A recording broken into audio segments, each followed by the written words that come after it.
let's bring in our Yes. other Ronald. Wala pa ang ating... The other Ronald. Oo. Wala pa ang Wala si ating Tokaya. Ronald Llamas, our international man of mystery. Pero nakasama natin ang ating international survey man of mystery, si Asia President Hindi Ronald man of Holmes. mystery yan, Hi, sir. Good afternoon. Thank you Hi, for joining us. Professor. Happy New Year, Ed. Happy New Year, Ami. Wala pa si Gucci Happy Boy. New Year. Ang Oo tawag nga. niyo, Gucci Boy. Bakit naman Gucci Boy?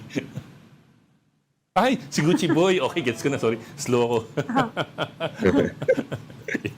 Kayo, sir, baka matrouble kayo yan.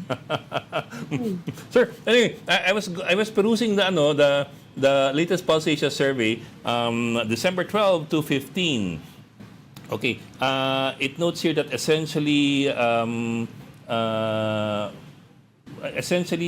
parang walang masyadong movements that are substantial dun sa numbers of both president and vice president. 2 percentage points, 3%, thereabouts. So basically, it's more or less the same as September I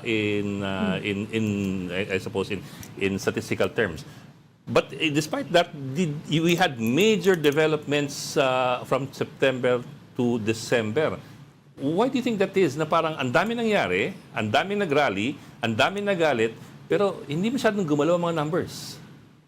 When, in the first place, the numbers are low. Mababa na siya, Ed, no, Ami? Pagtingnan natin. This is not the lowest that the president had. Yung pinakamababa ni Bongbong Marcos na approval rating, if I recall, was March 2025. 25% lang ang approving sa kanya at mayorya yung disapproving. Medyo naka-recover siya since then, but it's still just 1/3 approving and all half disapproving. Bakit hindi nagbago?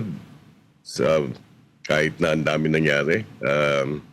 Well, partly, makikita din natin historically, pagdating ng fourth quarter survey, medyo tempered yung opinion ng tao tungkol sa assessment ng administration.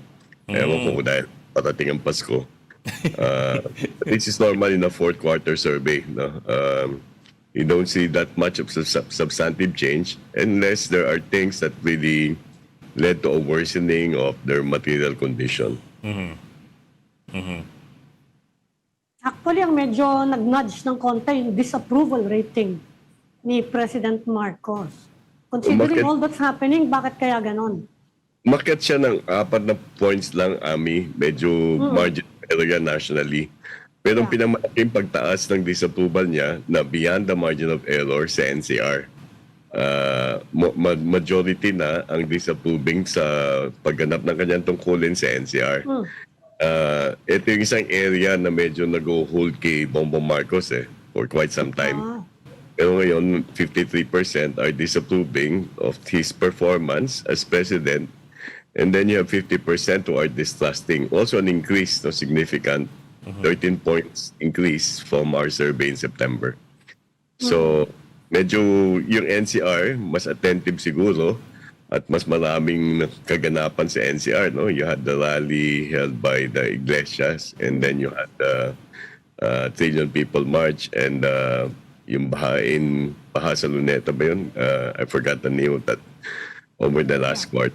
So, Pero yung corruption factor lang ba yan? Or is it more economic pa rin? Inflation pa rin ba yan? Prices, jobs? inflation pa rin, Ami, ang main concern. That's about 6 out of 10 Filipinos citing inflation as a main concern. Hindi naman naggumalaw rin yun, no? Compared to, let's say, the previous survey as an urgent concern. Pumapangalawang corruption, no? And there's an insignificant decline, just 3 percentage points. So, but the top 5 concerns are large. Of the top 5 concerns, 4 are economic. So you have inflation, you have pay, you have jobs, and you have poverty. Sir, I'm also looking at again, yung approval ratings, no? Well, tell me if I'm getting this right, pero ang malaking nag-change is from the undecided. Nabawasan yung mga undecided, dumagdag sila sa dumagdag sila sa disapprovals. For both, disapproval kay BBM plus 4 percentage points change, VP Sara plus 2 percentage points change, versus yung undecided, nabuwasan ng ng 5 percentage points yung kay Bongbong, tsaka 4 percentage points yung kay Sara. So does this mean that people are getting more, I don't know if polarized is the right word for it. Make up But your basically minds. people are more or less firm with regard to their assessment pag bumababa yung indecision, no? Although ang pagbaba ng indecision dito, medyo marginal rin lang, Ed. Okay. Because yung 5 percentage points is still within that margin of error, as we say, the statistical margin of error. So you still have 2 out of 10 Filipinos generally undecided as to whether they're approving or disapproving of the performance of the president or the vice president. Okay. Fair point. So, tapos, I don't know, I think we've asked you this before kasi basically naman pareho yung numbers from September. Pero mataas nga yung performance rating for VP Sara.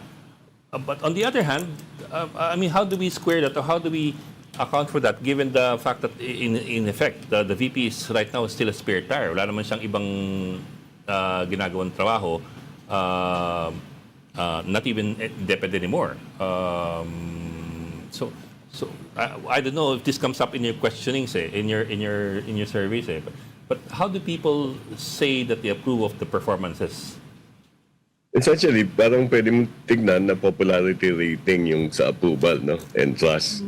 Yung pagtitiwala, medyo, that's a more, that, yung trust rating is much more,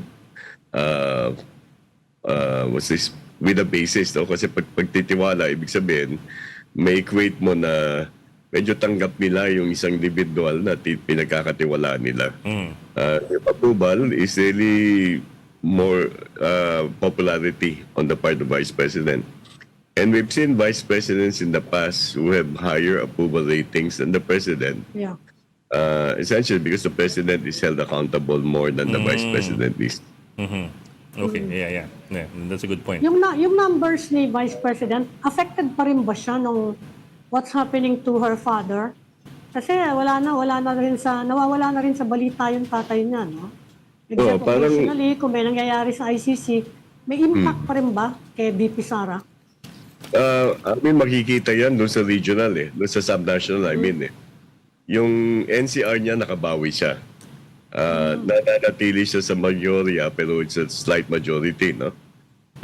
Pero ang dahilan kung bakit hindi bumabaksak ang approval at trust rating ng Vice Presidente dahil sa Mindanao at dahil sa bahagi ng Visayas. So it's largely, you have almost everyone approving or trusting the Vice President in Mindanao. Then in the Visayas, you have a higher approval or trust rating relative to the national. 7 out of 10 are trusting of the Vice President in the Visayas. And it's the same figure, no? Basically, you have about 7 out of 10 approving of the Vice President also in the Visayas. Pag kumalas na yung Visayas in terms of approval and trust towards the Vice President, then you would expect a decline. But of course, the Visayas is composed of 4 regions. No? In those 4 regions, she probably enjoys high approval in one region, the Central Visayas, and more or less stable yung kanyang approval in the 3 other remaining regions, which are NIR, Western Visayas, and Eastern Visayas. Nung na-impeach siya, ano yung impact sa kanya? I just want to remember, no?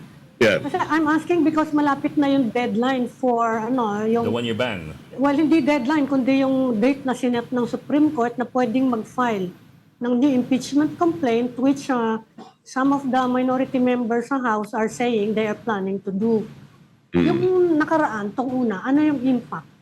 Yung pinakamalaking impact sa kanya, was not so much the impeachment per se, because that came in February, if I'm not mistaken, Yung medyo naka-apekto talaga sa approval at trust niya, kung ating matatandaan, congressional investigations.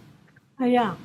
Yung congressional investigation, yung good governance, then yung Quadcom, although she did not appear. And then there was also an instance when she was being asked by the subcommittee on finance with regard to the Vice President's proposed budget. Those investigations led to an erosion of her approval and trust. Pero pagkatapos nun, hindi eh. She was given relief after the arrest of the father. And the approval and trust ratings that we're seeing now are essentially the same that she has obtained since March. Hindi gumagalaw. Now, question is, bababa ba yan pag nagsimula ulit yung impeachment? Yes. Of course, it will change, but it will depend largely on her demeanor. It will depend also on whether she will answer categorically all of the charges, and whether an impeachment would really be filed. And given the process that is required by the Supreme Court right now, that means that the first thing that she has to do is to appear in Congress to answer all of the charges. Oo nga. Oo. Ang laki ng approval. Go ahead, Bok. Oo. Hindi, tatanong ko lang nga yung kasi does the corruption issue actually affect her? Kasi parang naka-recover siya after the budget scandal na dumating at the start of the year. Pagkatapos noon, yung aresto nga ng tatay niya, they got sympathy votes. Madident pa kaya siya kung sakasakaling ma-revive yung corruption issues? Well, kinakailangan ibalik ulit yun kasi parang pinapahinga siya eh. Diba? Pinapahinga na siya doon sa mga posisyon na yun at nakatuon ng pansin ngayon dito sa mas malawakang scandal, the flood control projects. Of course, I know that the narrative being played up by the supporters of the Vice President that in terms of the scale of corruption in hers is minuscule. But to me, it's still corruption. It's still if it is alleged to be illegal, then and it's proven to be illegal, then she would have to be answerable and held accountable for it. Pero yung nga lang, napapahinga siya eh. Wala nang investigations that have happened since March. And if the impeachment proceeds, then that's the only time that we can say, depending on how she responds to it, how it will be affecting public opinion. So let me ask you this question as a political scientist naman. But in relation to what you just said a while ago, of course people are saying we're talking about a difference in the degree of the amounts involved. Her confidential funds versus the hundreds of billions being lost in the flood control projects, maybe more than $1 trillion sa flood control project.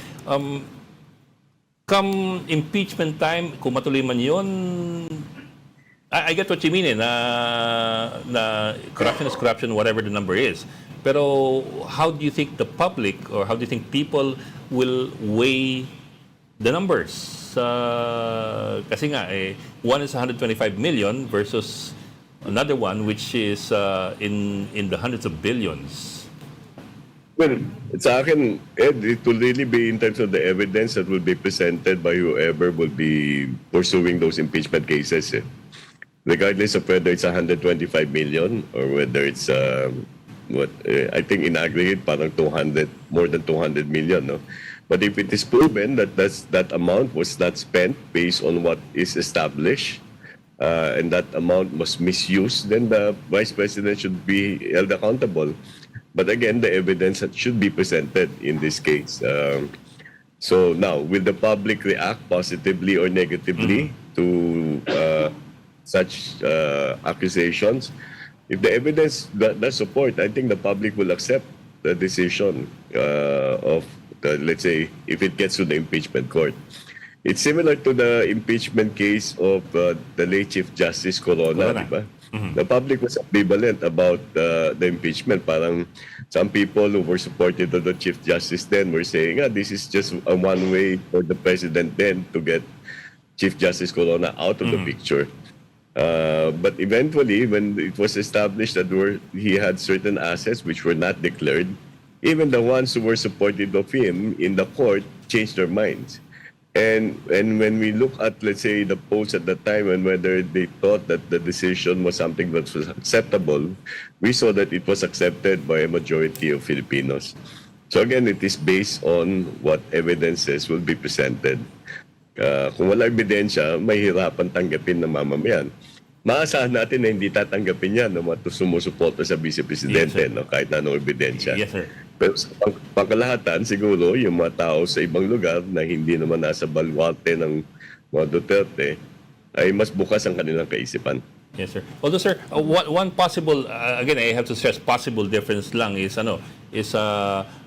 yung flood control issue, the corruption scandal in infrastructure in DPWH is an ongoing thing that will go maybe way past February of this year. So, in other words, kahit kung sakaling umandar yung impeachment complaint against VP Sara, kasabay pa rin yan malamang at hindi pa rin natatapos yung issue ng korupsyon sa DPWH. Baka lalo pa lumaki, for all you know. Diba? So that might throw I don't know, maybe a monkey wrench into the whole mix.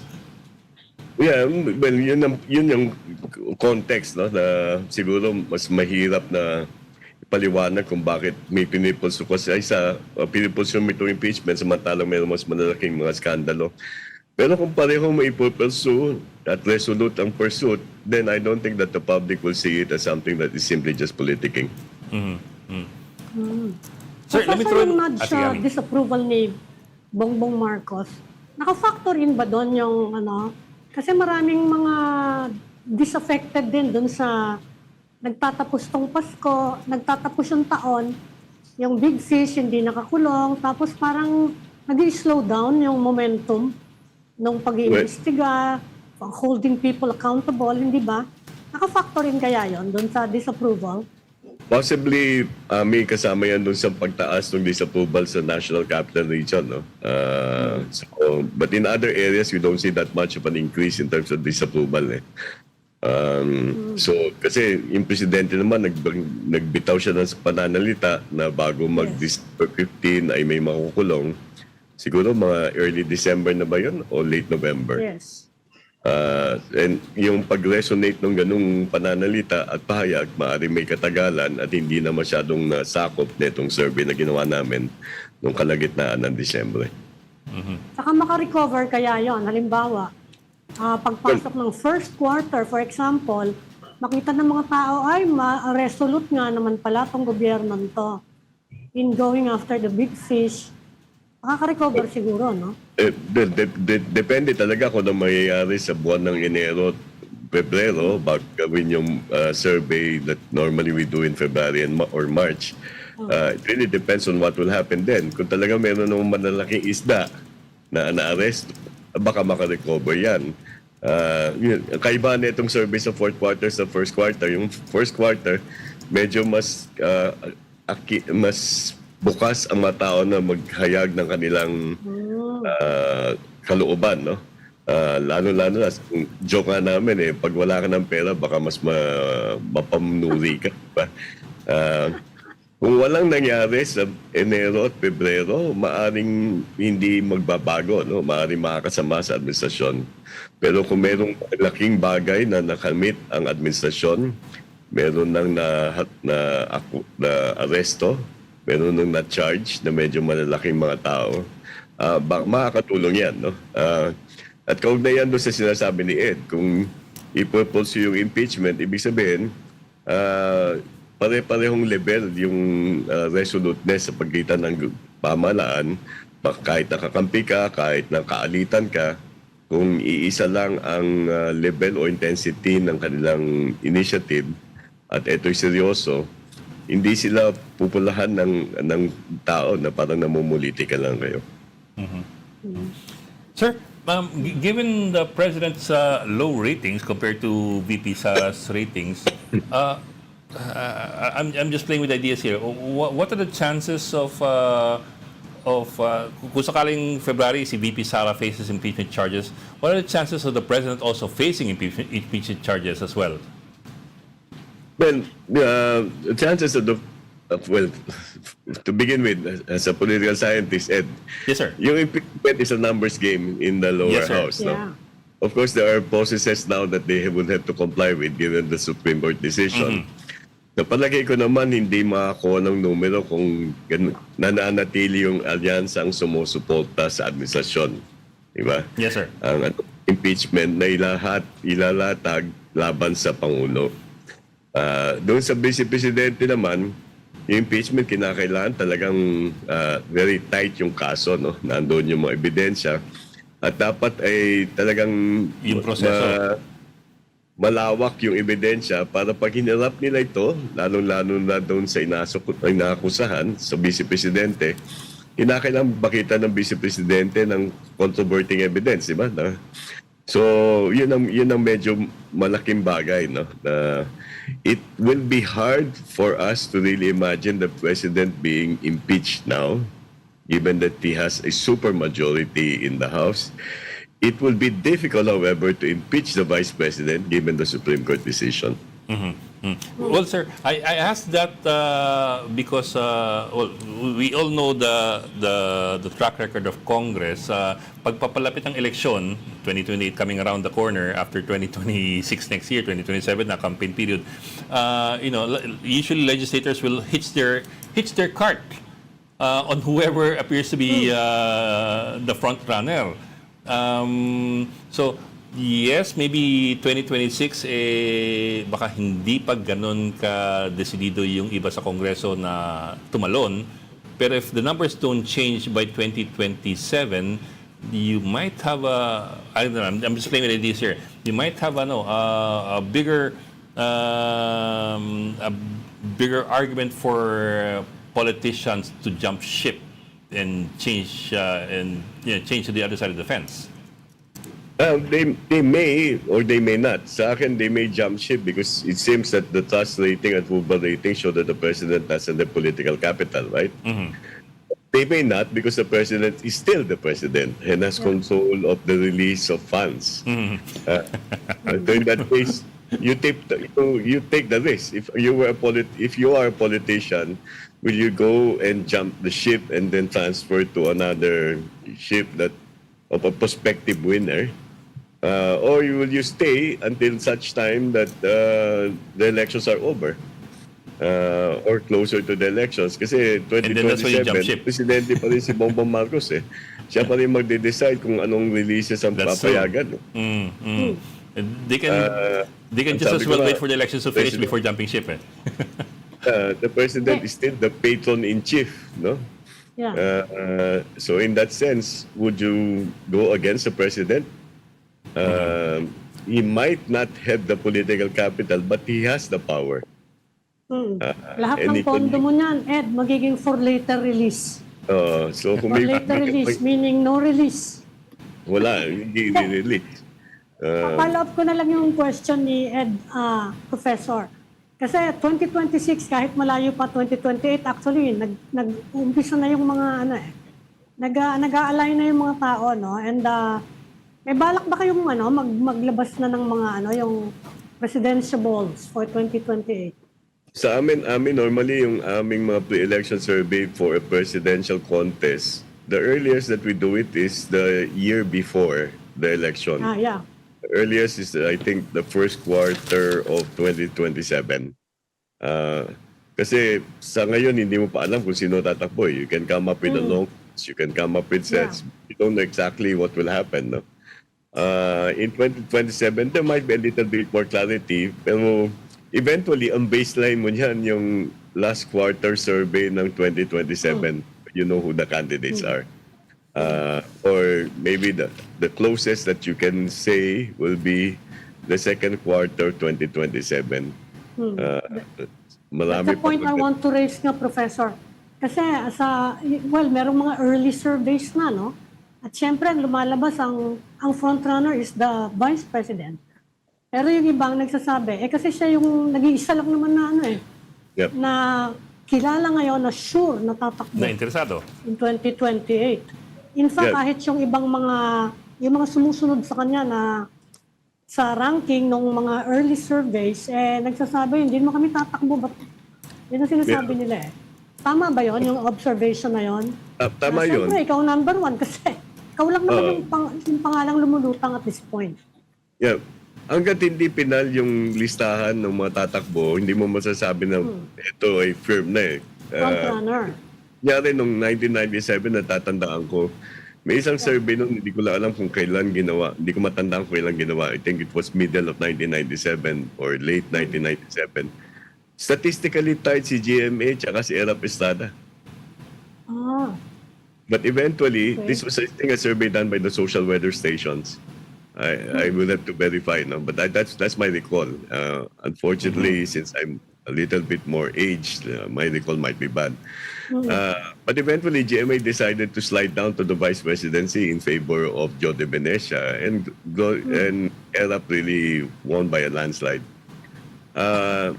So if she decided to run in 1998, it would have been a tighter contest, no, between her and ERAP Estrada then.